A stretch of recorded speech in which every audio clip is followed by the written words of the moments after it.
إن الحمد لله نحمده ونستعينه ونستغفره ونعوذ بالله من شرور أنفسنا ومن سيئات أعمالنا من يهده الله فلا مضل له ومن يضلل فلا هادي له وأشهد أن لا إله إلا الله وحده لا شريك له وأشهد أن محمدا عبده ورسوله يا أيها الذين آمنوا اتقوا الله حق تقاته ولا تموتن إلا وأنتم مسلمون يا أيها الناس اتقوا ربكم الذي خلقكم من نفس واحدة وخلق منها زوجها وبث منهما رجالا كثيرا ونساء واتقوا الله الذي تساءلون به والأرحام إن الله كان عليكم رقيبا يا أيها الذين آمنوا اتقوا الله وقولوا قولا سديدا يصلح لكم أعمالكم ويغفر لكم ذنوبكم ومن يطع الله ورسوله فقد فاز فوزا عظيما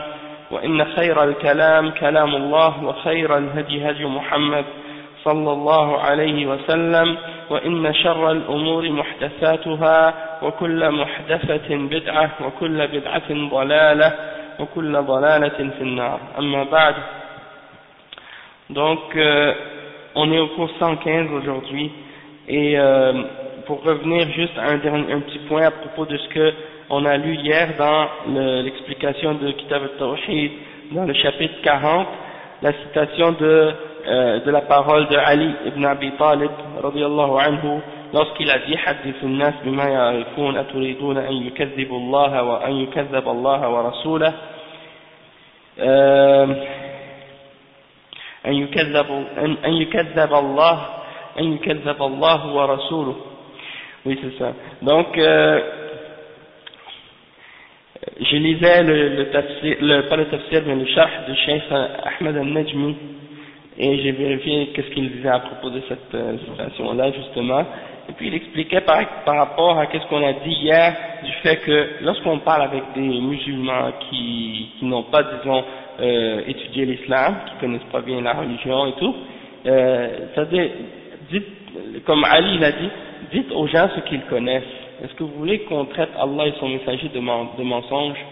Donc, le Cheikh Al-Fawzan expliquait que ça c'est par rapport à des qussas, des gens qui racontent des histoires, qui mélangent le vrai et le faux et tout, puis qui parlent aux gens en leur racontant des histoires et qui leur mentionnent des paroles ou des hadiths qui sont pas authentiques pour leur faire peur. Donc, Ali ibn Abi Talib disait aux gens, dites aux gens ce qu'ils connaissent. Est-ce que vous voulez qu'on traite Allah et son messager de menteurs? Donc, en même temps, le cheikh il disait, خاطبوا الناس على حسب عقولهم, parlez, c'est-à-dire adressez-vous aux gens selon leur niveau de compréhension. Hein? Dites-leur pas des choses que c'est trop compliqué pour eux, ils vont pas comprendre. Et Cheikh Al-Najmi, il expliquait justement que si, par exemple, comme on a expliqué hier, à la fin, le Cheikh il disait, il faut comprendre que les attributs d'Allah, ça rentre pas dans cette catégorie-là de choses que les gens ne peuvent pas comprendre. Sauf que qu'est-ce qui arrive, c'est que dans certaines sociétés, dans certains pays musulmans, les gens ont été éduqués sur la aqidah des Ash'ara et sur la aqidah des bid'ah qui nient les attributs d'Allah. Alors quand on leur mentionne des hadiths qui parlent des attributs d'Allah, ils sont pris d'une crainte ou d'une peur. Et c'est ça qu'on va lire justement aujourd'hui. Et le Cheikh Al-Najmi, Ahmed Al-Najmi, rahimahullah, il expliquait que quand les gens sont, comme on disait que lorsque des gens sont, pourquoi ils ont cette crainte quand ils entendent les versets et les hadiths qui parlent des attributs d'Allah? Ils ont peur. Pourquoi? Parce que ils sont mal compris. Hein, on leur a appris un manhaj faux. Ils imaginent, eux, que lorsqu'on mentionne ces noms-là et ces attributs-là qui sont dans les textes, qu'on fait une ressemblance avec entre la création et le créateur, alors que c'est pas ça le cas. Et le cheikh, il dit que pour faire enlever cette peur, pour enlever cette crainte, il faut éduquer les musulmans qui n'ont pas justement appris la bonne compréhension, le bon manhaj, pour que justement, avec l'éducation et l'enseignement, ils vont perdre cette peur-là qu'ils ont lorsqu'ils entendent ces textes-là. D'accord? Et la même chose pour les autres aspects de l'islam, parce qu'aujourd'hui, c'est rendu comme ça.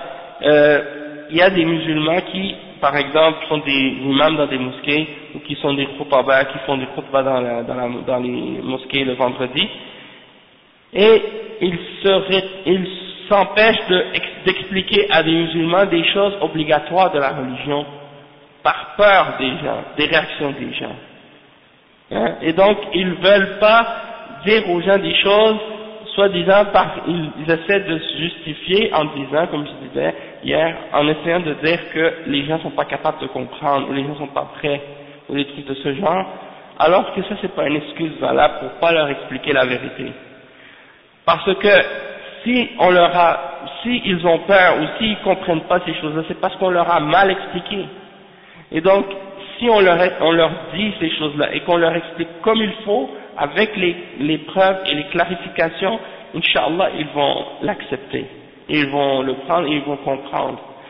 Mais le danger, c'est quand on leur dit des choses sans leur clarifier et sans leur expliquer comme il faut, et que eux ils ont mal compris, et là ils ont peur, peut-être que ça peut les amener justement à nier la vérité ou à la rejeter parce qu'ils comprennent pas. Et c'est ça qu'il faut comprendre. Donc la citation qu'on va commencer à expliquer aujourd'hui, c'est justement quelque chose dans ce sens-là. Le cheikh Muhammad ibn Abdul Wahhab, il a mentionné cet athar, il dit Rawa Abd al-Razzaq ibn Muammar عن معمر عن ابن طاووس عن أبيه عن ابن عباس رضي الله عنهما أنه رأى رجلا انتفض لما سمع حديثا عن النبي صلى الله عليه وسلم في الصفات استنكارا ولذلك فقال ما فرق هؤلاء يجدون رقة عند محكمه ويهلكون عند متشابهه انتهى كلامه. Donc ça c'est une parole de Abdullah ibn Abbas qui est rapportée par l'imam Abdul Razzaq as-San'ani, un des grands imams du Yémen à l'époque, et c'était un des professeurs, un des shuyukh de l'imam Ahmad ibn Hanbal. Il s'appelle Abdul Razzaq et il a un livre qu'on appelle Al-Musannaf, hein, c'est ça. Donc il s'appelle Abdul Razzaq, on l'appelle As-San'ani parce qu'il vient de San'a, d'accord. Et il dit selon Ma'mar, selon Ibn Tawus, le fils de Tawus qui était un des tabi'in, un des grands tabi'in, selon son père, hein, il rapporte selon son père, Tawus, qui était un des élèves d'Abdullah ibn Abbas, hein, il dit que il y a un homme qui a eu peur quand il a entendu Abdullah ibn Abbas mentionner un hadith au sujet des attributs d'Allah subhanahu wa ta'ala, il n'a pas aimé ça, hein. Alors Abdullah ibn Abbas il a dit qu'est-ce que ces gens-là ont à craindre? Ils ont peur lorsqu'ils entendent qu'est-ce qui est clair, qu'est-ce qui est muhkam, et quand ils entendent qu'est-ce qui est mutashabih, c'est-à-dire qu'est-ce qui est par exemple, qu'est-ce qui peut avoir plusieurs significations, qu'est-ce qui est pas clair directement, quand ils entendent ça, ils s'égarent, ils se perdent, parce que ils savent pas comment le comprendre. Donc, ça c'est la fin de la citation. Et c'est pour dire qu'il y a des gens, par exemple, quand on leur mentionne des hadiths qui parlent, par exemple, du fait que Allah subhanahu wa ta'ala, il a des yeux, ou que Allah subhanahu wa ta'ala, il a une main, ou que Allah subhanahu wa ta'ala, il a, par exemple, comment il rit, ou bien par exemple qu'il s'est élevé au-dessus de son trône, ou bien il se met en colère, ou bien par exemple qu'il met son pied sur l'enfer au jugement dernier, et que l'enfer va dire ça suffit, hein, pat. Hein, quand ils entendent ça, des choses comme ça, ça leur fait peur, ils s'imaginent, non, il faut pas dire ça. Comme si c'était quelque chose de mal, alors qu'en réalité, c'est les paroles du prophète Muhammad sallallahu alayhi wa sallam, et c'est les paroles d'Allah subhanahu wa ta'ala. Donc, il faut pas avoir peur de les mentionner, ces hadiths-là, il faut pas avoir peur de les dire, ces attributs-là, sauf que des gens qui ont été, comme je disais tout à l'heure, corrompus par la bid'a des Asha'ira et des Maturidiyya et des Mu'tazila et des Jahmiyya, eux, quand ils entendent ça, hein, ils ont peur et ils s'enfuient. Hein. Donc, c'est ça qu'Abdullah ibn Abbas il dit ici. Le Cheikh Al-Fawzan il explique cette citation-là, il dit قال روى عبد الرزاق هو عبد الرزاق ابن همام الصنعاني الإمام الجليل صاحب المصنف المسمى بمصنف عبد الرزاق وعن معمر c'est pas معمر c'est معمر il y a un autre qui s'appelle معمر بن راشد الأزدي ومن تلاميذ محمد بن شهاب الزهري الإمام الجليل. Donc c'est un des élèves de il s'appelle celui-là, c'est un des élèves de Abd al-Razzaq al-Sun'ani, il s'appelle Muammar ibn Rashid al-Azdi et il fait partie des élèves également de Muhammad ibn Shihab al-Zuhri.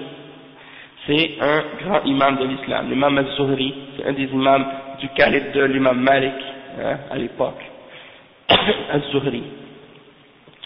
Et il dit, selon Ibn Tawus an Abihi, Tawus huwa Tawus ibn Kaysan min a'immat al-ilm fil Yaman.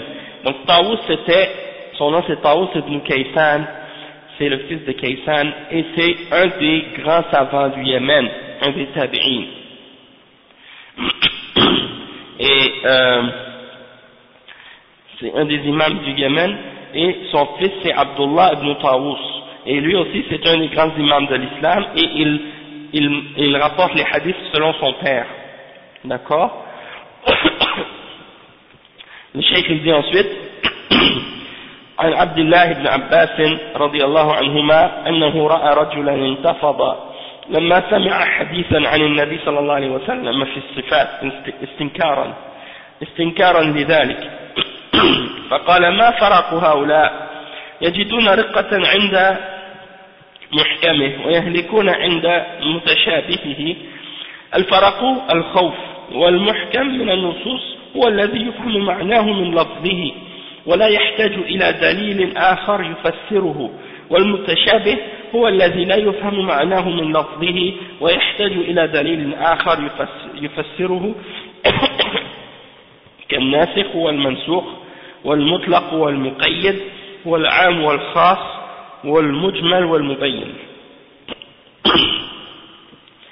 Donc, le cheikh il explique que Abdullah ibn Abbas a dit cette parole lorsqu'il a vu un homme qui, lorsqu'il a entendu le hadith du prophète sallallahu alayhi wa sallam au sujet des attributs d'Allah subhanahu wa ta'ala, il n'a pas aimé ça, il a pas approuvé de ça, il n'a pas aimé ça, et il a eu peur, il s'est enfui, hein, il a eu une mauvaise réaction lorsqu'il a entendu ce hadith. Alors Abdullah ibn Abbas, on sait qu'Abdullah ibn Abbas est un des sahaba qui a vécu parmi les plus longtemps après la mort du prophète sallallahu alayhi wa sallam, parce que il est converti, c'est-à-dire il était musulman depuis son enfance, et quand il était avec le prophète sallallahu alayhi wa sallam, il était tout jeune, c'était un petit garçon. Alors il a vécu très longtemps après la mort du prophète Mohammed sallallahu alayhi wa sallam, et donc c'est pour ça que beaucoup de tabi'in ont étudié avec lui, et en même temps peut-être même qu'il a été au courant de certaines des bid'ah qui sont apparues en premier, comme par exemple la bid'ah des Khawarij, la bid'ah des Shia, la bid'ah des premiers par exemple qui sont venus avec la Jahmiya, les idées de ces choses-là, ou Al-Qadariya aussi, donc les premières sectes qui sont apparues. Et donc, il a dit, quand il a vu la réaction de cet homme-là, il a dit, qu'est-ce que ces gens-là ont d'avoir peur lorsqu'ils entendent ces choses-là? Lorsqu'ils entendent les versets qui sont muhkam, qui sont clairs, comme par exemple les hadiths qui parlent des attributs, ils ont peur. Et lorsqu'ils entendent les choses qui sont mutashabih, c'est-à-dire les versets qui ont plusieurs significations, ou qui pourraient avoir plusieurs significations, eh bien là ils ont peur, ils se perdent, ils s'égarent, hein, en essayant de les interpréter de façon incorrecte. Donc on va expliquer justement chacun de ces termes-là, le cheikh il les a définis. Le cheikh il dit, al-faraq, dans ce hadith le mot al-faraq ça veut dire la peur, al-khawf, ok. Donc quand Ibn Abbas dit ma faraqu haoula, ça veut dire qu'est-ce qu'ils ont à avoir peur, pourquoi ils ont peur. Et il dit al-muhkam, quand on dit les versets qui sont muhkam, comme les versets qui sont muhkamat, le pluriel c'est muhkamat, On va expliquer même le verset tout à l'heure, dans Sourate Al-Imran. Donc, qu'est-ce qui est muhkam? Le cheikh, il l'explique et il le définit en disant, c'est ce qu'on peut comprendre lorsqu'on entend le mot, ou lorsqu'on entend le verset lui-même, on le comprend tout de suite. Parce que sa signification est claire et directe. Il ne peut pas avoir d'autre signification. Ça, il y en a plein comme ça dans le Coran. C'est des versets, ils n'ont pas besoin d'être interprétés parce qu'ils sont déjà clairs. Hein? C'est pour ça que ça me fait rire des fois quand t'entends des gens qui disent il faut faire une relecture du Coran, et quand ils citent des hadiths ou des ayats qui sont muhkamat, et ils veulent essayer de les interpréter alors qu'ils sont déjà clairs. Donc d'interpréter ce qui est clair, c'est de déformer le sens. Et ça c'est pas permis. Et al-mutashabih, qu'est-ce que c'est? C'est qu'est-ce que lorsque tu l'entends du premier coup, tu peux pas le comprendre par ses mots, hein, tout directement.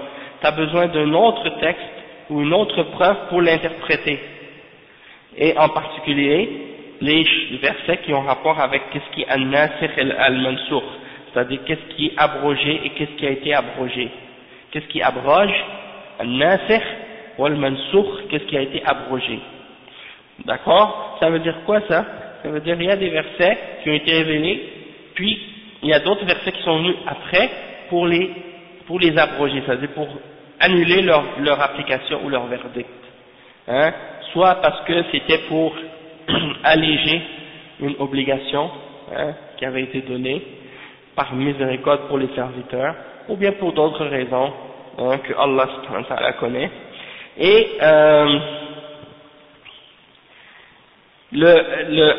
ça c'est la première catégorie, une des catégories de qu'est-ce qui peut faire partie de al-mutashabih.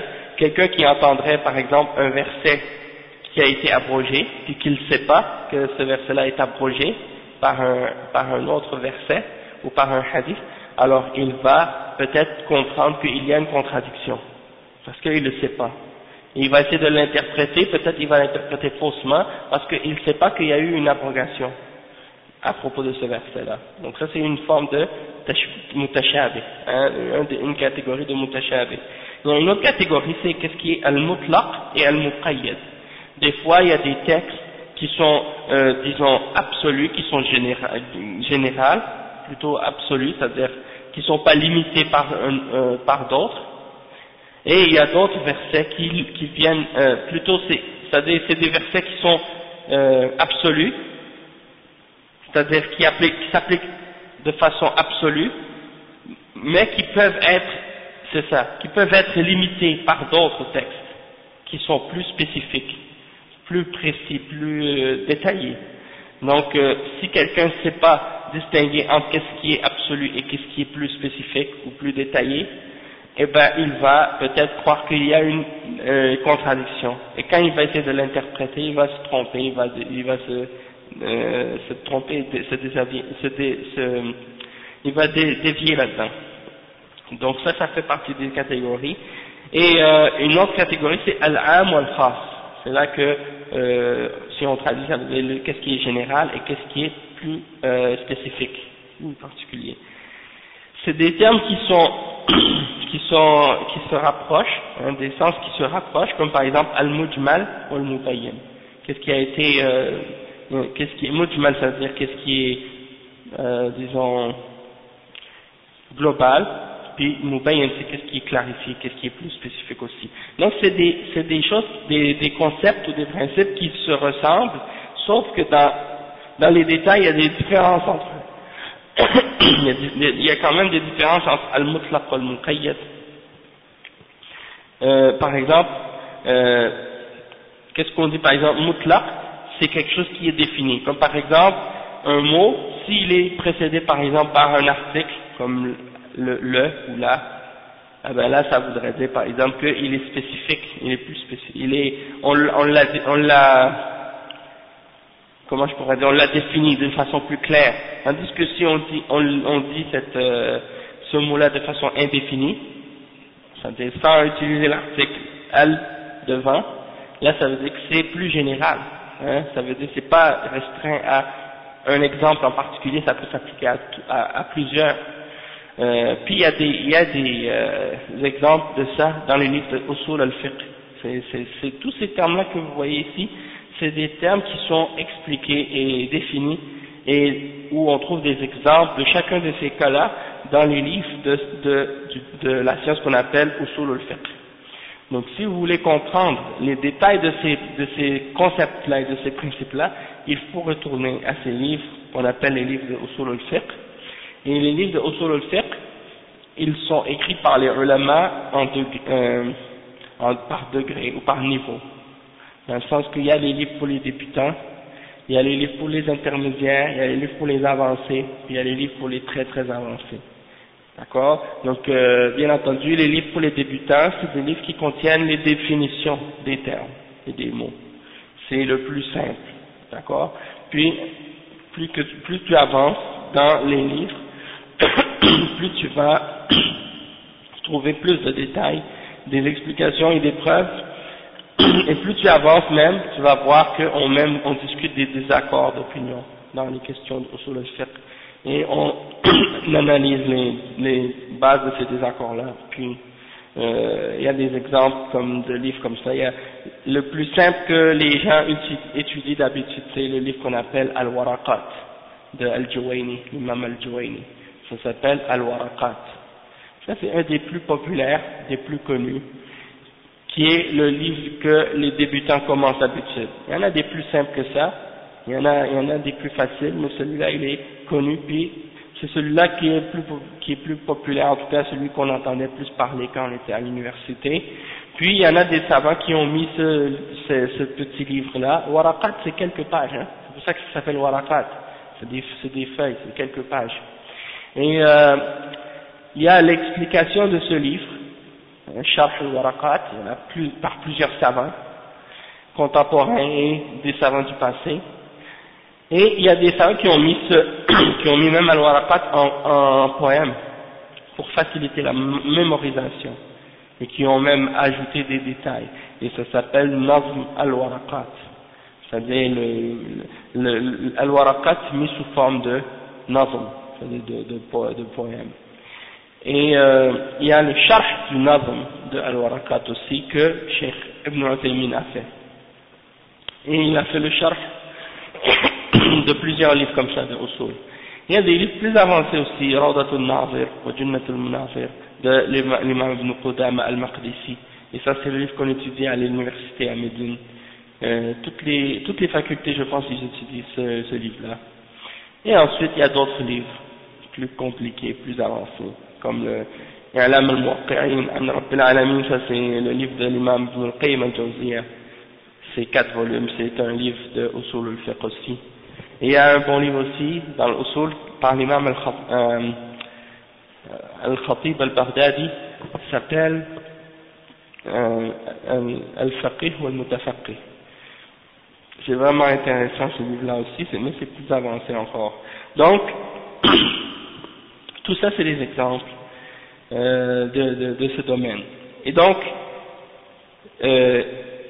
le muhkam et le mutashabih, c'est qu'est-ce qui est clair et qu'est-ce qui est ambigu, ou qu'est-ce qui est, comment dire, c'est ça, sujet à interprétation, ou bien, comment c'est traduit dans la traduction, ils disent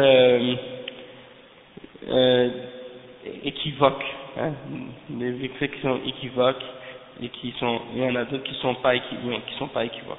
Donc, le chef explique, il dit, فقاعدة أهل السنة والجماعة أنهم يردون المتشابه إلى المحكم فيفسرون بعض النصوص ببعض لأنها كلها كلام الله وكلام رسوله صلى الله عليه وسلم.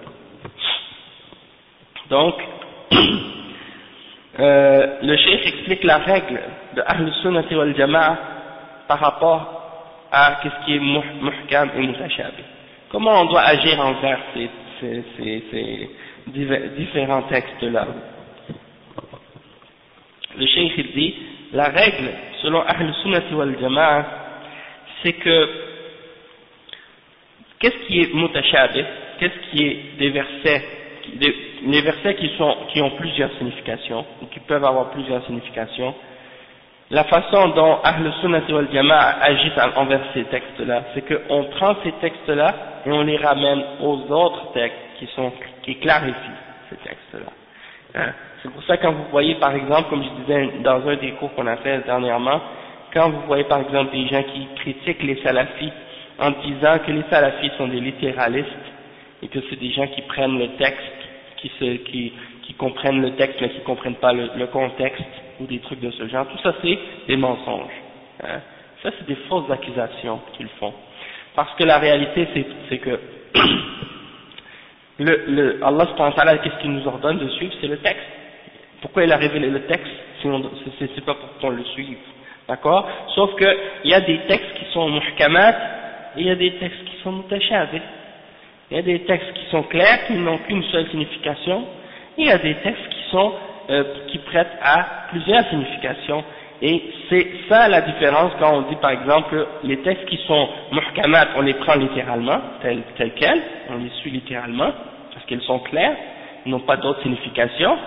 Puis il y a d'autres textes qui prêtent à plusieurs interprétations. Ceux-là, pour les comprendre, on les applique pas littéralement directement, on les ramène aux autres textes qui sont muhkamat, qui sont clairs, et on les comprend à la lumière de ces autres textes-là, soit des hadiths ou soit des versets de Coran. D'accord? Mais ces gens-là, eux, ils essaient de faire croire aux gens que nous, on prend un verset, on le prend tout seul, puis on l'applique sans même comprendre, sans même le mettre dans le contexte. Et ça, c'est faux. Parmi les règles d'Ahl Sunnah wal Jama'a, justement, c'est que tu ne peux pas appliquer le texte sans l'avoir compris et sans l'avoir mis avec tous les autres textes qui traitent de ce sujet-là, et tu ne peux pas l'appliquer dans la réalité sans avoir compris le contexte dans lequel tu vas l'appliquer aussi, bien sûr. Hein? Ça, c'est écrit dans les livres de fiqh, et les ulama, ils expliquent ça, ils clarifient ça. Sauf que cette catégorie de gens-là qui disent ça à propos des salafis, c'est des gens qui veulent suivre leur passion, et lorsqu'ils voient par exemple que des ulama font des fatwas pour interdire certaines choses, alors que ça c'est des choses qu'ils ont besoin eux de faire parce que ça fait partie de leur méthodologie ou de leur plan ou de leur programme, alors ils essaient de dénigrer ces ulama-là en essayant de dire que ça c'est des gens qui comprennent pas le contexte ou qui comprennent pas la réalité ou qui comprennent pas qui n'ont pas une intelligence du texte ou des trucs de ce genre, comme ils disent. Hein? Exactement. Donc, hier je pensais à ça, je me disais, subhanallah, combien de problèmes nous les musulmans on a juste du fait qu'on vit ici. Juste du fait qu'on est en train de vivre ici.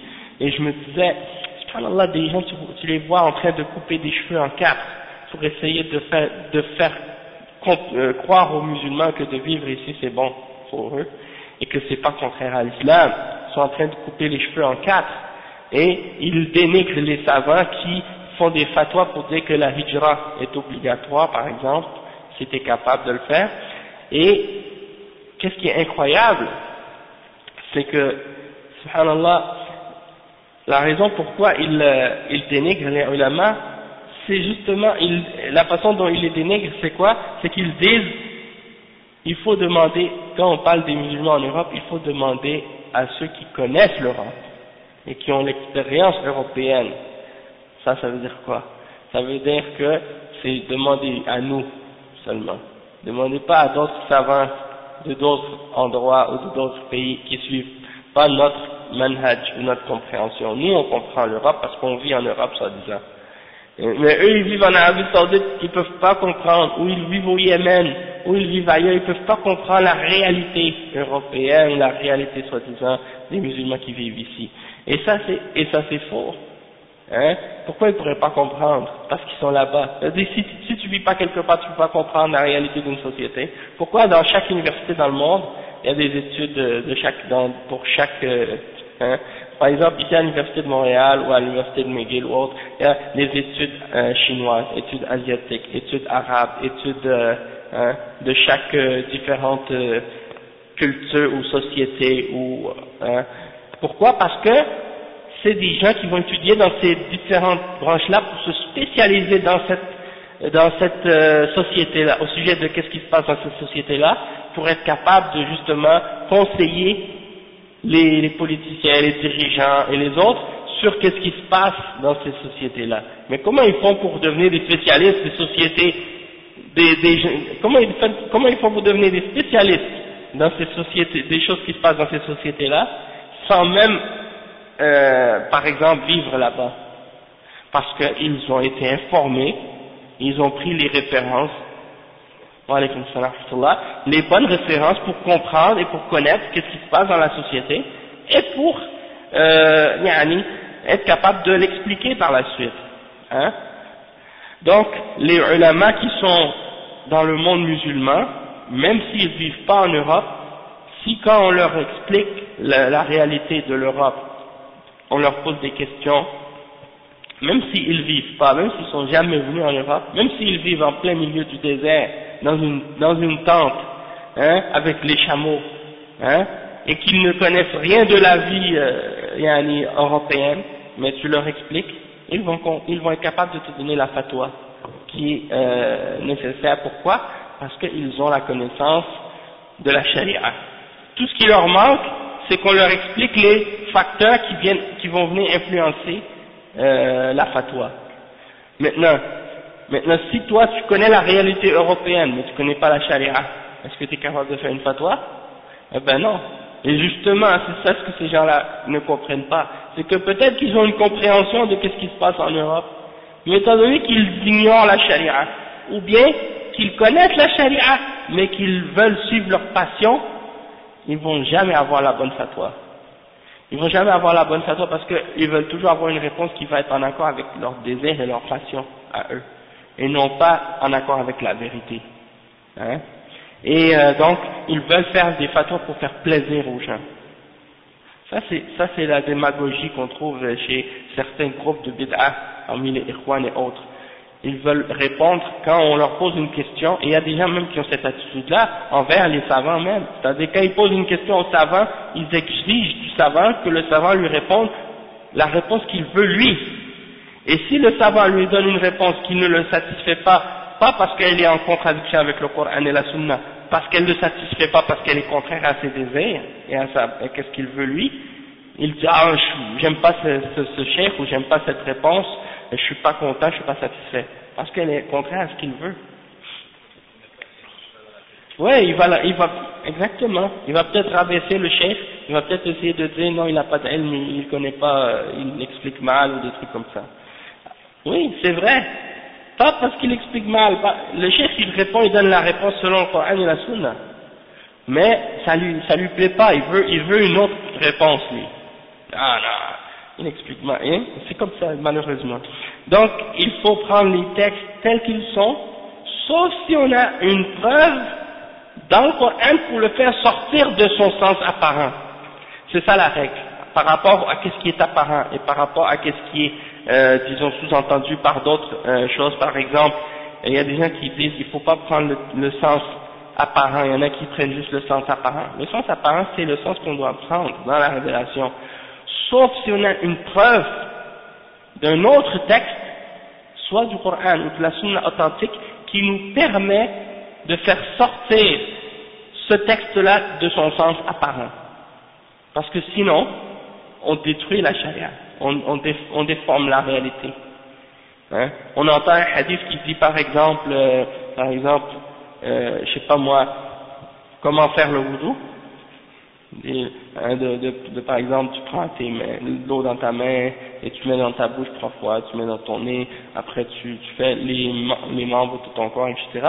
Puis là tu dis, non ça veut pas dire, la main ça veut pas dire la main, la bouche ça veut pas dire la bouche, l'eau ça veut pas dire l'eau, ça veut dire autre chose, tu commences à interpréter tout allégoriquement.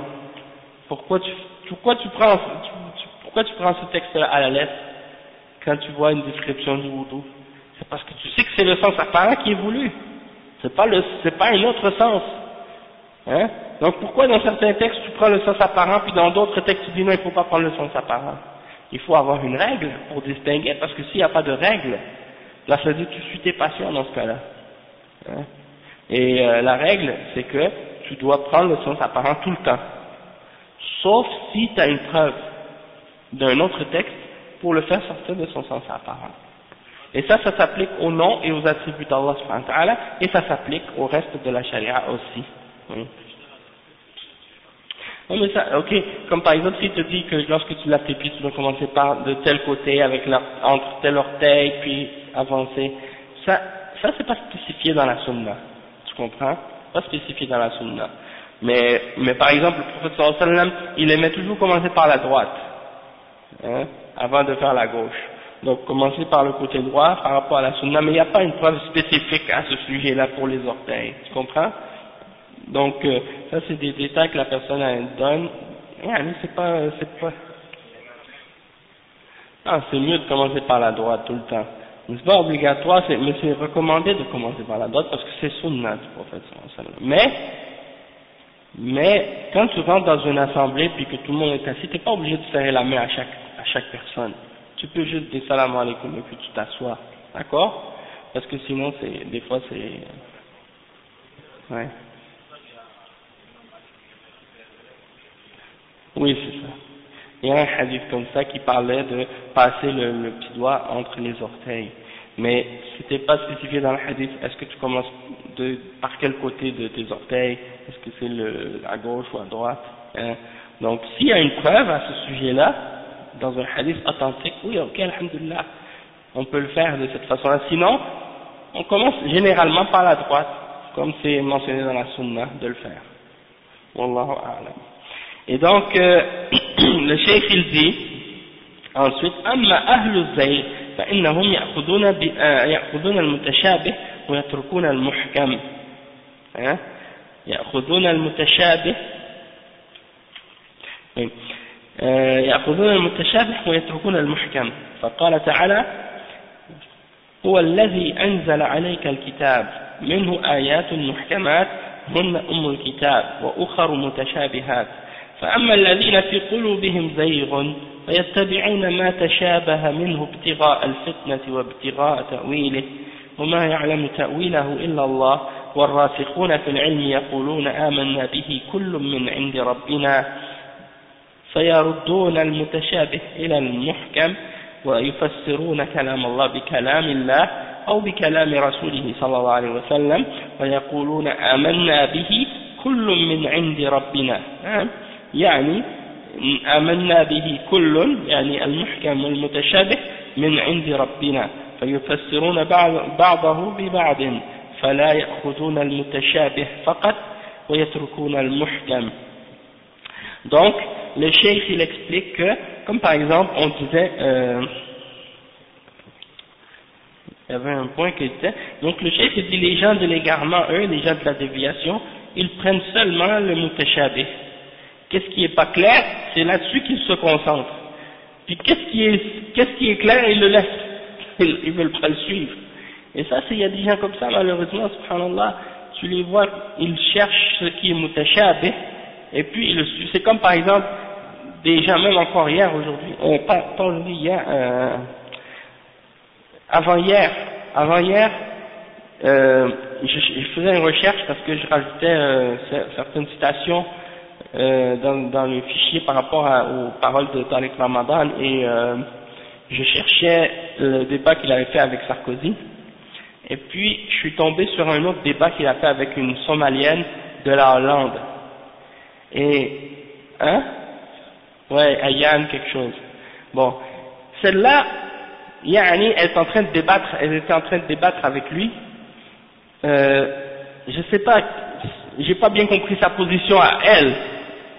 Mais d'après ce que j'ai compris, c'est qu'elle rejette, ou elle dit qu'il faut changer l'islam, ou il faut rejeter l'islam.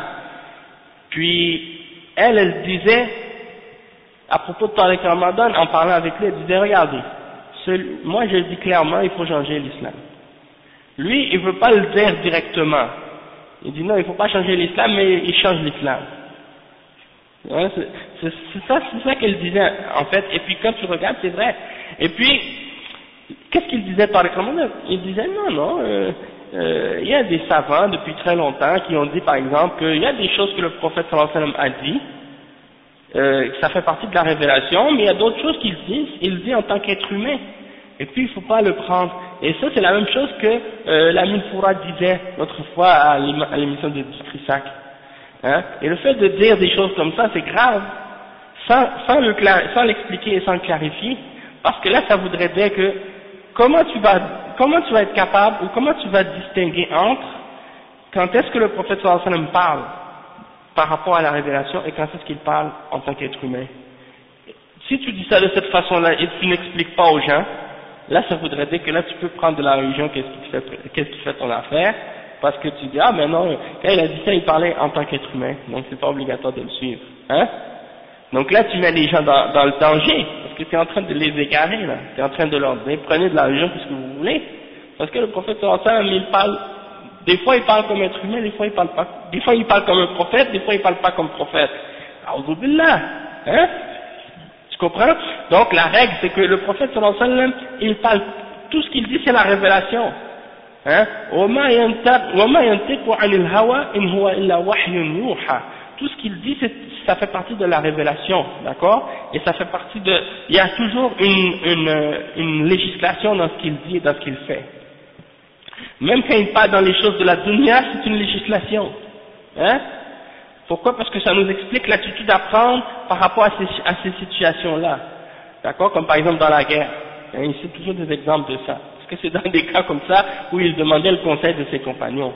Hein? Pour savoir, par exemple, l'opinion, est-ce qu'on va partir au combat ou non? Est-ce qu'on va attaquer de cette façon-là ou non? Est-ce qu'on va faire ça ou non? Il demande à ses compagnons des conseils dans ces choses-là. Parce que ça n'a pas rapport avec la révélation, ça n'a pas rapport avec la religion directement. Hein? Et même si ça n'a pas rapport de la religion, même ça fait partie de la religion, parce que Allah nous demande de demander à ceux qui savent. Et si quelqu'un est formé dans la guerre, il connaît les stratégies militaires et tout, eh ben de prendre son conseil et de prendre son opinion, c'est quelque chose de bien. Hein? Donc, Allah subhanahu wa ta'ala, il a ordonné à son messager de consulter ses compagnons dans ces choses-là. Mais dans les choses qui ont rapport avec la religion, déjà s'il y avait une révélation déjà claire à ce sujet-là, il n'a pas le droit de consulter. C'est ça qu'ils ne comprennent pas ces gens-là. C'est que l'ijtihad et le shura et toutes ces choses-là est interdite lorsqu'il y a un texte clair à propos d'une question quelconque ou d'un sujet quelconque, d'accord? Donc la raison n'a pas de place dans ces choses-là. Si quelque chose a été révélé et que c'est clair qu'on doit faire une chose de telle façon et que les choses sont clarifiées dans la charia, on n'a pas le droit de soi-disant faire autrement, de chercher une autre façon, soit la consultation ou autre, pour le régler.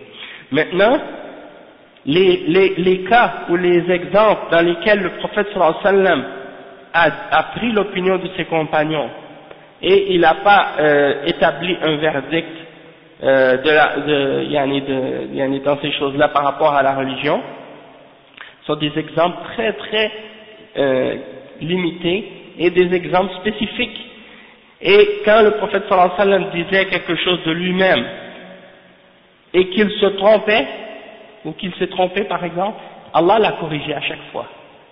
Il n'y a pas une fois où le prophète sallallahu alayhi wa sallam a dit quelque chose de lui-même et qu'il s'est trompé, que Allah l'a corrigé dans le Coran. Azallahu anka lima azinta lahum. Bon, c'est ça. Et ça c'est un exemple que le prophète sallallahu alayhi wa sallam, quand il est revenu de Tabouk, les gens sont venus, ils ont demandé, comme ils sont excusés au prophète sallallahu alayhi wa sallam en disant on avait telle chose, on n'est pas parti avec vous au combat. Le prophète sallallahu alayhi wa sallam a dit ok, je vous excuse, des trucs comme ça. Il y a les trois qu'on avait expliqué que ces trois-là, eux sont venus, ils ont dit au message d'Allah on n'a pas d'excuse. On a fait ça, puis on n'avait pas d'excuse pour pas le faire. On n'est pas venu, on est coupable de ça, puis on demande que Allah nous pardonne. Ils ont été francs et directs. Ils n'ont pas cherché d'excuses. Et Allah les a pardonnés. Donc, c'est pour dire que ceux-là, le prophète, qui étaient venus en donnant des fausses excuses, le prophète sallallahu alayhi wa sallam les a laissés partir. Et Allah subhanahu wa ta'ala l'a réprimandé de les avoir laissés partir. Donc, c'est pour un exemple que le prophète sallallahu alayhi wa sallam, dans ce cas-là, il avait donné son opinion par rapport à quelque chose et Allah l'a réprimandé par la suite. il l'a corrigé à ce sujet-là. Il y a un autre exemple qui est mentionné aussi dans le Coran, c'est au moment où il y avait eu la bataille de Badr. Après, il y avait des prisonniers, ils avaient pris des prisonniers. Abu Bakr et Omar se disputaient, ils n'étaient pas d'accord, qu'est-ce qu'on doit faire avec les prisonniers. Omar, il disait, il faut les tuer. Et Abu Bakr, as-Siddiq radiyallahu anhu, il disait non, il faut pas les tuer, il faut les échanger contre des prisonniers musulmans que ces gens-là ont pris. Alors, le prophète sallallahu alayhi wa sallam a pris l'opinion de Abu Bakr as-Siddiq. Et bien Allah subhanahu wa ta'ala a fait descendre un verset par la suite pour réprimander le prophète sallallahu alayhi wa sallam, et pour dire qu'il ne fallait pas les laisser partir, il fallait les tuer. Pourquoi? Parce que par la suite ces gens-là, c'est eux qui vont revenir, c'est eux qui vont revenir pour tuer les musulmans. Puis ils sont faibles, c'est tout à fait le début de l'islam, les gens sont faibles, donc de les laisser partir, c'est comme si ils vont revenir pour encore tuer d'autres musulmans. Donc Allah avait supporté la position de Omar ibn Khattab. Donc c'est pour dire que Allah subhanahu wa ta'ala, il corrigeait tout le temps le prophète sallallahu alayhi wa sallam dans la révélation. Souvent c'est arrivé que Omar ibn Khattab est venu conseiller quelque chose, a souhaité quelque chose, et puis Allah subhanahu wa ta'ala par la suite, il a descendu le verset pour supporter ça, comme par exemple le hijab. Omar il a dit au prophète sallallahu alayhi wa sallam, il y a beaucoup de fois où il y a des gens qui rentrent chez toi, il y en a qui sont pieux, il y en a qui sont pervers, tu sais pas. Je pense que ce serait mieux si tu couvrais tes femmes, si tu cachais tes femmes. Et il disait, le prophète sallallahu alayhi wa sallam n'a pas approuvé du premier coup. Puis Allah, par la suite, Allah a fait descendre le verset qui parle du hijab. Et donc, Allah, par rapport à l'exemple des prisonniers de Badr que je disais tout à l'heure, Allah subhanahu wa ta'ala, il a fait descendre un verset à ce sujet-là. Il y avait d'autres exemples comme ça dans le Coran. Il y a l'exemple de l'aveugle, Allah subhanahu wa ta'ala l'a corrigé, le prophète, oui, Ibn Maktoum. Donc, Allah l'a corrigé à chaque fois. Il n'y a pas de cas où tu vas trouver des exemples où le prophète sallallahu alayhi wa sallam a dit quelque chose de lui-même, puis ou a fait quelque chose par son jugement et qu'il n'a pas été corrigé. D'accord? Et ça c'est la règle. Et tout ce qui vient du prophète sallallahu alayhi wa sallam fait partie de la religion, fait partie de la révélation. Tu ne peux pas faire sortir rien de ça. Il y a un verdict, il y a des règles de l'islam pour toutes ces choses-là. C'est pas la religion et la charia, c'est pas seulement pour des questions de prière, de jeûne, de hajj, comme certains, comme Tariq Ramadan, qu'est-ce qu'il dit, c'est ça. Il dit, il y a les règles de la charia, c'est pour les aspects de la pureté, de la prière, du hajj, du jeûne, de la zakat.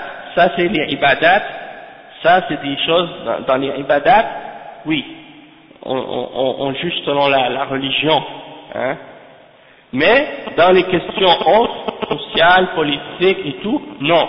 Là, on utilise notre raison, puis on utilise notre logique, puis on juge comme on veut. Comme il fait une distinction entre les ibadat et les mu'amalat, et il dit dans les mu'amalat, pas besoin de se limiter ou de suivre la charia. C'est juste dans les ibadat. Et quand tu entends des paroles comme ça, tu te dis, c'est grave. C'est une façon comment il essaie de justifier la laïcité de cette façon-là. Parce qu'il dit avant, je me mettais contre les laïcs et tout, maintenant j'ai réalisé que non, il y a des façons de comprendre la laïcité d'autres façons. Puis là, je vois que maintenant, oui, dans l'islam, on peut accepter la laïcité, etc. Puis là, il essaie d'utiliser cette méthode-là pour essayer de rentrer la laïcité dans la religion. Donc tout ça c'est des exemples, comment ces gens-là utilisent des méthodes ou des moyens. Vous voyez, ça c'est des trucs, des mutashabih, dans les textes, qu'ils utilisent pour faire des shubuhat, pour faire la fitna, pour se permettre de suivre leur passion, et pour dévier les gens de leur religion. Et ça c'est grave, c'est dangereux aussi.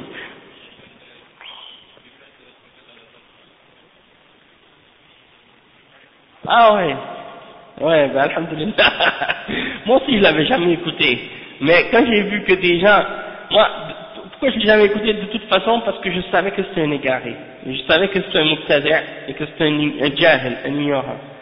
Mais, étant donné que, quand tu avertis les gens, et tu leur parles de Tariq Ramadan, tu lui dis, écoute, il faut pas écouter ce gars-là, il est égaré, hein. C'est un gars qui est dévié. Et il a dit, non, il dit du bien, et tout. Alors j'ai dit, ben, dans ce cas-là, étant donné que je sais rien de lui, je sais pas ce qu'il dit vraiment, mais je sais qu'il est perdu, parce que j'ai entendu des petites choses, mais, j'ai pas de preuves, j'ai pas d'arguments, j'ai pas de détails, donc j'étais obligé de l'écouter. Et j'ai écouté toutes ces cassettes, et j'ai pris toutes les citations, et tous les points qu'il a dit des choses qui sont contraires à l'islam. Hein? Et lui, ce gars-là, c'est pas juste des petites erreurs qu'il a à gauche à droite dans sa compréhension de l'islam. C'est tout sa façon au complet de comprendre l'islam qui est déjà sur une fausse base. Bon, déjà en partant, ses bases sont mauvaises. Ses fondements sont mauvais. Donc le reste, c'est encore pire.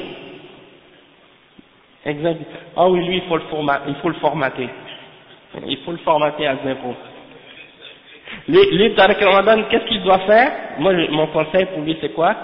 D'oublier tout ce qu'il fait, de s'en aller en Arabie Saoudite, prendre Usul al-Thalatha et aller étudier ça avec le Cheikh Al-Fawzan ou bien avec Cheikh un des chouyouk là-bas. Il s'assoit, il étudie Usul al-Thalatha, puis après il se limite à ça, hein, pour commencer. Parce qu'il a besoin d'apprendre, de commencer par ça, avant de parler d'autre chose. Exactement. Exactement. C'est ça. Si Allah n'a pas corrigé le prophète sallallahu alayhi wa sallam, ça veut dire qu'il a approuvé de ce qu'il a fait. Et la même chose pour le prophète sallallahu alayhi wa sallam, lorsque un compagnon faisait quelque chose en sa présence, si le prophète sallallahu alayhi wa sallam n'a pas désapprouvé de cette action ou de cette parole, c'est une approbation. Et ça veut dire que ça fait partie de la charia. Donc c'est dans ce sens-là. Hein? C'est pour ça que les sahaba ils disaient par exemple, kunna na'zil wal Qur'an yanzil. Ils disaient, on faisait l'azl alors que le Coran était révélé. L'azl c'est quoi? L'azl c'est en latin le quotius interruptus. Ça veut dire quoi? Ça veut dire quand tu fais ton rapport sexuel avec ta femme, tu te retiens avant d'éjaculer. Alors les sahaba ont dit, kunna na'zil wal Qur'an yanzil. Ils utilisent ça comme une preuve pour montrer que c'est permis de le faire. En disant, le Coran était révélé et on faisait l'azl. Et il n'y a pas de verset qui a été révélé pour l'interdire, c'est la preuve que c'est permis. Hein? Et il y a des hadiths qui, par contre, limitent ça en disant que tu dois demander la permission de ton épouse pour le faire, parce que c'est son droit. Hein? Donc tu ne peux pas le faire, sauf si ta femme est d'accord. Donc, ça c'est des exemples pour dire que même les ulama considéraient que, par exemple, s'il y a des choses que les gens faisaient à l'époque du prophète Mohammed sallallahu alayhi wa sallam, puis il n'y a pas de versets qui ont été révélés à leur sujet pour l'interdire, ça veut dire que c'est permis. Hein? Donc, alhamdulillah. Donc ça c'est juste pour expliquer, pour répondre à ça, c'est la méthode des orientalistes. Ça vient des kuffars qui étudient l'islam, qui cherchent toujours des méthodes pour combattre l'islam de l'intérieur, puis rejeter la sunna. Donc ils ont trouvé cette ruse-là, et certains musulmans l'ont utilisée, puis là, ils jouent avec. Ils essaient de dévier les musulmans avec ça. Hein? Donc le verset c'est quoi? Il y a, Allah subhanahu wa ta'ala, il dit, nous avons fait descendre sur toi le livre. Parmi les versets de ce livre, il y en a qui sont muhkamat, qui sont la base du livre, hein, qui sont la base du livre. Et il y en a d'autres qui sont mutashabihat. Il y a des versets qui sont la base du livre, qui sont clairs, hein, qui n'ont pas d'autre signification que ce que tu lis ce que tu comprends lorsque tu les lis, à première lecture, au sens apparent. Et il y en a d'autres versets qui sont mutashabihat, c'est-à-dire qui prêtent à plusieurs interprétations, plusieurs significations, et ces versets-là sont des mutashabihat qu'on doit ramener au muhkamat. Mais ceux qui ont une maladie dans leur cœur de déviation, ceux qui ont une déviation dans leur cœur, eux, ils font exprès pour suivre ce qui est ambigu, ce qui n'est pas clair, ce qui a plusieurs interprétations, en cherchant la fitna et en cherchant à l'interpréter. Hein. Personne ne connaît son interprétation excepté Allah, et ceux qui sont fermement ancrés dans la science disent, nous croyons en tout cela, tout ça, ça vient de notre Seigneur. Donc le cheikh il dit, il ramène qu'est-ce qui n'est pas clair aux versets qui sont clairs, et ils interprètent la parole d'Allah par la parole d'Allah et par la parole de son messager sallallahu alayhi wa sallam, et ils disent, nous y croyons, tout ça vient de notre Seigneur, c'est-à-dire tout ça vient de notre Seigneur.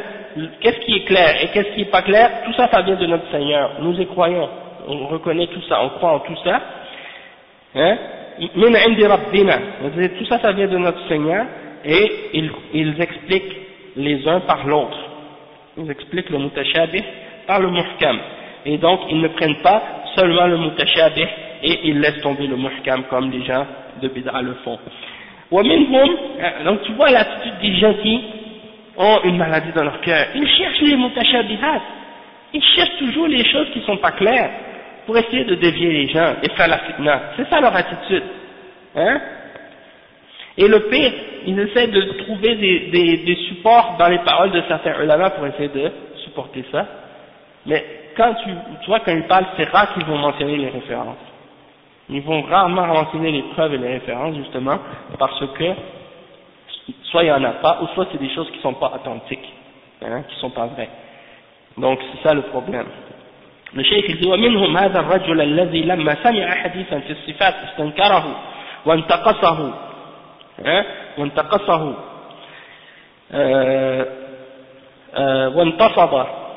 وانتفض استنكره واستنفض وانتفض خوفا من ذكره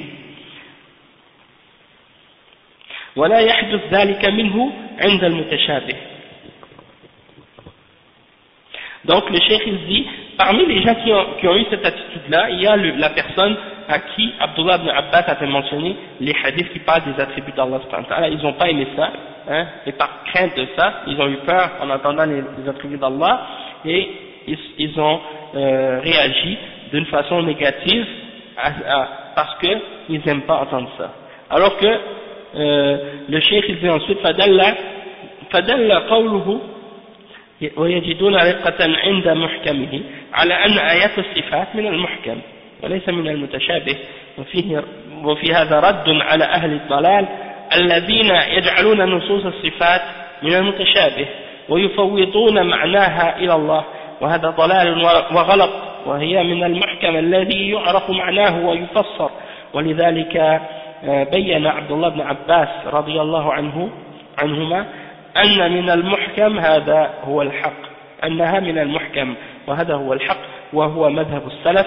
ويقول شيخ الإسلام ابن تيمية رحمه الله ما وجدت أحدا من أهل العلم من السلف جعل آيات الصفات من المتشابه على كثرة اطلاعه وتتبعه.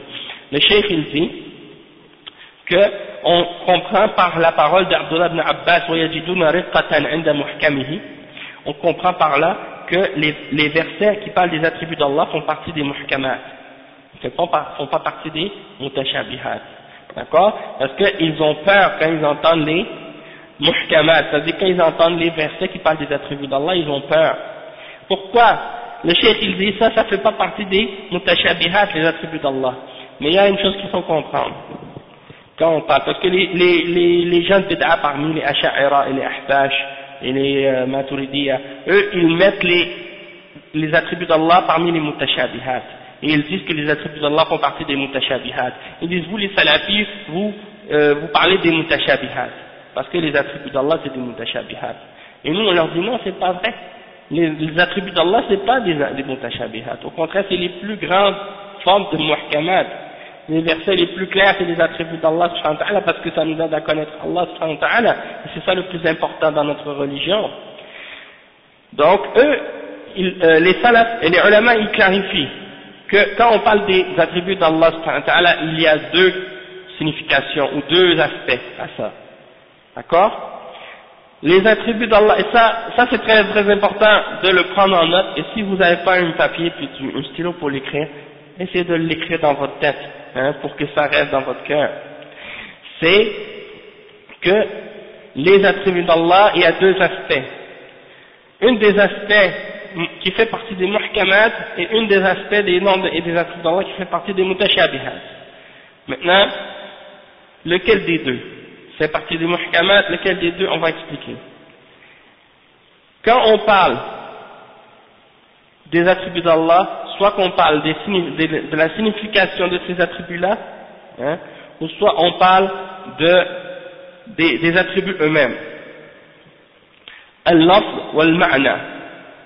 Okay. L'attribut elle-même, le commun, on ne le connaît pas, ça fait partie des mutashabihat. Donc, le commun, ça fait partie des mutashabihat, tu ne peux pas le connaître.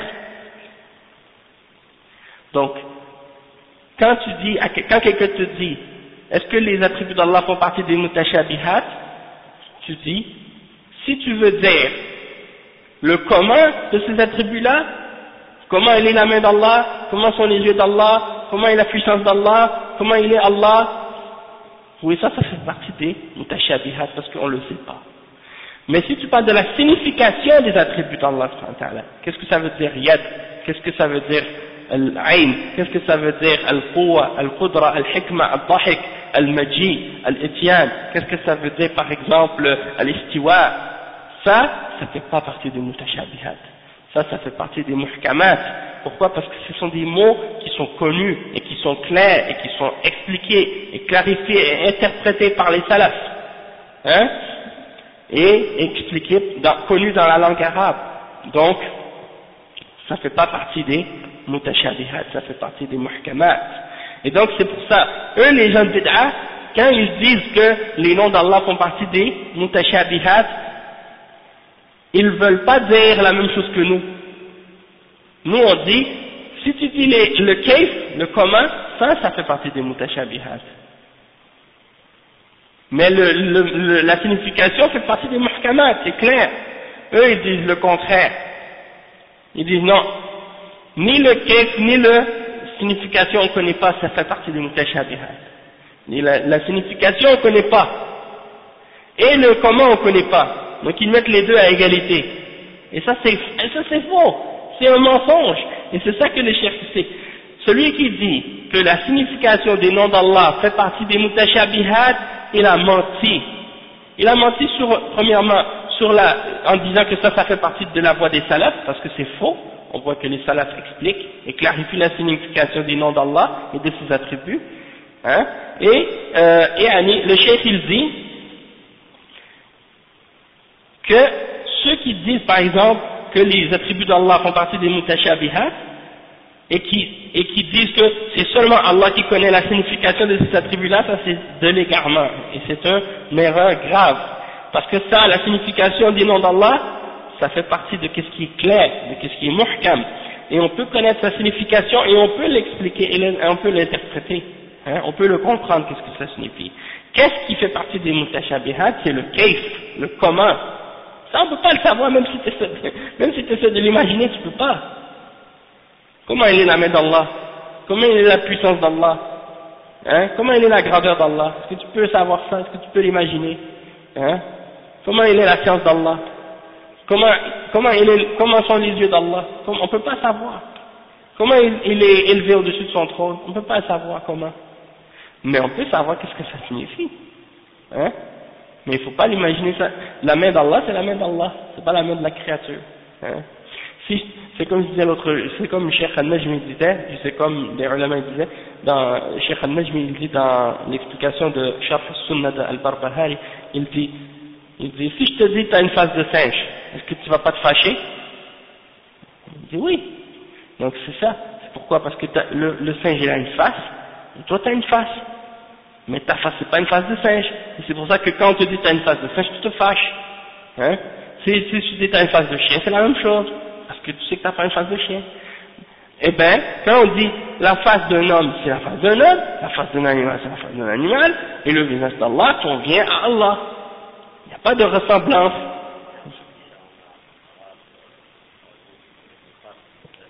Oui, c'est ça.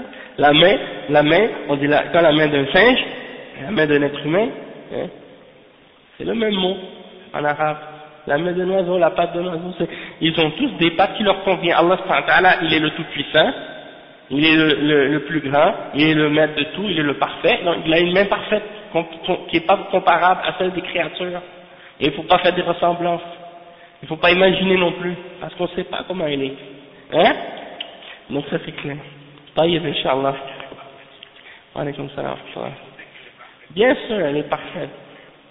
Mais on ne sait pas comment la décrire. C'est ça. Donc ça vient, pour terminer, le cheikh il dit que ça c'est la preuve. Donc Abdullah ibn Abbas, il a montré que les attributs d'Allah sont partis de qu'est-ce qui est muhkam. Et ça c'est la vérité, et c'est ça la voie des salafs. Et il dit que le cheikh l'Islam ibn Taymiyyah, il a dit, je n'ai trouvé personne parmi les savants qui ont dit que les salafs ont classé les attributs d'Allah parmi les mutashabihat. Aucun. Il dit, j'ai jamais trouvé un savant qui a mis les attributs d'Allah parmi les mutashabihat. Donc, ça c'est la preuve que, malgré qu'on sait qu'Ibn Taymiyyah, il a lu beaucoup, il a beaucoup de connaissances, donc, si lui n'a jamais trouvé ça, eh ben, on pense bien qu'il a raison là-dedans, puisqu'il est une des personnes qui fait partie des grands savants de la Ummah. Mais s'il y a quelqu'un qui pense pouvoir le trouver, qu'il ramène ses preuves. Et c'est certain que je suis convaincu qu'il ne va pas en trouver. Le prophète sallallahu alayhi wa sallam, il a dit ça. Le prophète sallallahu alayhi wa sallam, il a dit que Allah a créé l'homme que Adam a été créé à l'image, oui, à son image, ou à l'image de Ar-Rahman, à la sourate Ar-Rahman. Non, on n'essaie pas on peut pas savoir comment les attributs d'Allah sont. Mais quand on dit Allah a créé l'homme à son image, c'est dans le sens comme les shuyukh et les ulama l'ont expliqué, que c'est pour dire que l'être humain il a une main, Allah subhanahu wa ta'ala il a une main. Mais la main d'Allah, la main d'Allah, il n'y a rien qui lui ressemble. L'ouïe d'Allah, il n'y a rien qui lui ressemble. La main, tu vois, mais sauf que, il a créé, il nous a créé à cette image. C'est ça, le comment c'est pas la même. Bon, après le cheikh il dit, maintenant, on a terminé d'expliquer ce chapitre. Et on va expliquer maintenant juste les points qu'on peut tirer de ce chapitre-là. Le cheikh il a mentionné 6 points. Il dit الفائدة الأولى أن إنكار الأسماء والصفات كفر لقوله تعالى وهم يكفرون بالرحمن ولكنه كفر فيه تفصيل قد يكون كفرا أكبر مخرج من الملة وقد يكون كفرا أصغر لا يخرج من الملة لكنه ضلال وهذا بحسب حال الناس للأسماء والصفات هل هو مقلد أو غير مقلد هل هو متأول أو غير متأول. Donc le cheikh il explique, il dit que le premier point qu'on peut tirer de ce chapitre, c'est que de nier les attributs et les noms d'Allah subhanahu wa ta'ala, c'est une forme de mécréance. Et la preuve de ça, c'est le verset dans lequel Allah subhanahu wa ta'ala, il dit dans le verset 30, dans Surat Ar-Ra'd, وَهُمْ يَكْفُرُونَ بِالرَّحْمَنِ, et ils ne croient pas en Ar-Rahman. Toutefois, c'est une mécréance qui doit être détaillée, dans le sens que ça peut être une mécréance majeure qui fait quitter quelqu'un l'islam, et ça peut être également une forme de mécréance mineure qui ne fait pas quitter à quelqu'un l'islam. Toutefois, c'est une forme d'égarement selon l'état de la personne qui nie les noms et les attributs. Est-ce que c'est une personne, par exemple, qui suit aveuglément un autre, ou bien qu'elle ne suit pas aveuglément un autre? Est-ce que c'est une personne qui est tombée dans une erreur d'interprétation, ou bien que non, elle n'a pas fait une erreur d'interprétation, elle a juste suivi ses passions, puis elle fait ça intentionnellement. Donc ça c'est des cas où il faut regarder l'état de la personne. D'accord? On ne peut pas dire nécessairement que la personne est kafir directement. Après le cheikh il dit Al-fa'idatu thaniya في قول علي رضي الله عنه حدث الناس بما يعرفون فيه أنه يجب على المتحدث في خطبة أو في درس أو في موعظة أو في محاضرة أن يتحدث بما يناسب حال المستمعين وما ينفعهم ولا يأتي لهم بالغرائب والأشياء التي يفهمونها، لأن هذه الأشياء إن لم تكن صحيحة فقد كذب على رسول الله صلى الله عليه وسلم، كالذي يروجه بعض القصاص من الأحاديث المكذوبة والموضوعة، وإن كانت ثابتة عن رسول الله صلى الله عليه وسلم فإنه يكون قد تسبب في استنكار الحاضرين لها وجحدهم لها، فيكون هو السبب الذي حملهم على ذلك. Donc le cheikh il dit, le deuxième point, c'est la parole de Ali, radiallahu anhu, parler aux gens selon ce qu'ils connaissent ou selon ce qu'ils savent. Ça veut dire que tu dois, lorsque tu parles dans une khutbah ou dans un dars ou dans une exhortation ou dans une conférence, tu t'adresses aux gens et tu parles selon ce qui convient à l'état des gens à qui tu t'adresses, et tu ne leur rapportes pas des affaires étranges et des choses bizarres qu'ils ne comprennent pas, parce que ces choses-là, même si elles sont, elles sont pas vraies, donc ça implique que tu mens contre le prophète Mohammed sallallahu alayhi wa sallam, comme ce que les raconteurs font en racontant des histoires et des hadiths faux et des hadiths fabriqués. Et si c'est authentique et que tu leur racontes sans leur expliquer, bien entendu, alors là tu risques de les amener à rejeter cette parole-là alors que c'est la vérité, et donc tu vas être la cause du fait que ces gens-là vont rejeter la vérité. Parce qu'il y a des gens comme ça, ils leur mentionnent des choses puis ils leur expliquent pas par la suite, et les gens sont confus par la suite. Donc ça c'est dangereux. Puis comme j'expliquais tout à l'heure par rapport à la parole de Cheikh Al-Najmi à ce sujet-là. Le Cheikh dit al-fa'idatu al-thalitha, le troisième bienfait à ce sujet. أيضا في قول علي رضي الله عنه طلب التدرج في تعليم الناس، فيبدأ بصغار المسائل ثم ينتقل إلى كبارها، وهذا هو الطريق الصحيح للتعليم. أما أن يأتي بكبار المسائل للمبتدئين فهذا خطأ في طريقة التعليم. Le cheikh il dit également que tu dois, selon la parole de Ali dans cette citation-là, tu dois essayer d'y aller par étapes dans l'enseignement des gens. Donc tu commences par qu'est-ce qui est plus facile avec les débutants, puis tu montes et tu vas vers qu'est-ce qui est plus compliqué au fur et à mesure, et ça c'est la façon correcte d'enseigner. Tu viens pas avec les débutants commencer à leur expliquer des choses trop difficiles, ça c'est une erreur dans l'enseignement. Al-fa'idatu rabi'a, le quatrième point, c'est que la parole d'Abdullah ibn Abbas, في قول عبد الله بن عباس رضي الله عنهما دليل على أن نصوص الصفات من المحكم وأنها تذكر عند الناس ولا يتحاشى من ذكرها لأنها واضحة المعاني لا إشكال فيها، ولذلك جاءت في القرآن، والقرآن يتلوه العوام ويتلوه المتعلمون. Ok, donc dans la parole d'Abdullah ibn Abbas, c'est le quatrième point, il y a la preuve que les textes des attributs d'Allah font partie des textes, des choses qui sont claires et qu'on peut mentionner aux gens, et qu'on ne doit pas se gêner de les mentionner aux gens, et que leurs significations sont claires et qu'il n'y a pas de problème à ce sujet-là. Et donc c'est pour ça que les textes dans le Coran sont venus avec ces attributs-là, et on les récite devant tout le monde, que ce soit des gens simples ou des gens éduqués, on leur mentionne.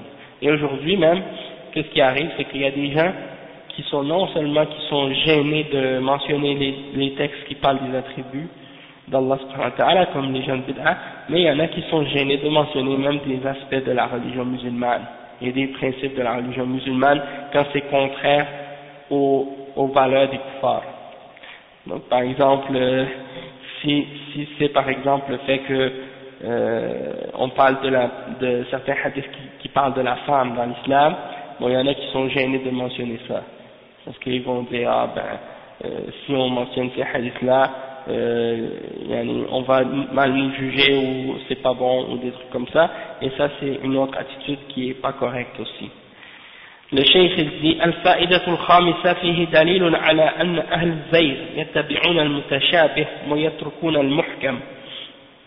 Le cinquième point, c'est la preuve que les gens de l'égarement suivent qu'est-ce qui est pas clair et ils abandonnent qu'est-ce qui est clair. Hein?